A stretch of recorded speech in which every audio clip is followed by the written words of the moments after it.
रावलाकोट से मोहम्मद खुर्शीद बेग की खबर शामिल करते हैं। मुल्क भर की तरह आज़ाद कश्मीर में भी यौम आज़ादी पाकिस्तान मिली जोशो जज्बे के साथ मनाया जा रहा है। तमाम छोटे बड़े शहरों में जलसे, जुलूस और रैलियां निकाली जा रही हैं। रावलाकोट शहर भर में हर तरफ सब्ज़ हिलाली परचम दिखाई दे रहे हैं। सर्किट हाउस रावलाकोट में पूर्वकार तकरीब मुनक्किद हुई।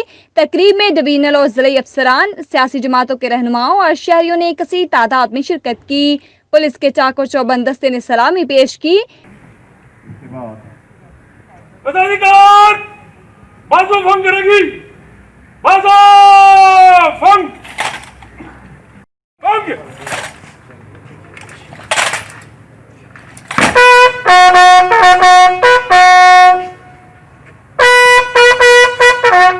यौम आज़ादी पाकिस्तान की तकरीबात का सिलसिला दिन भर जारी रहेगा।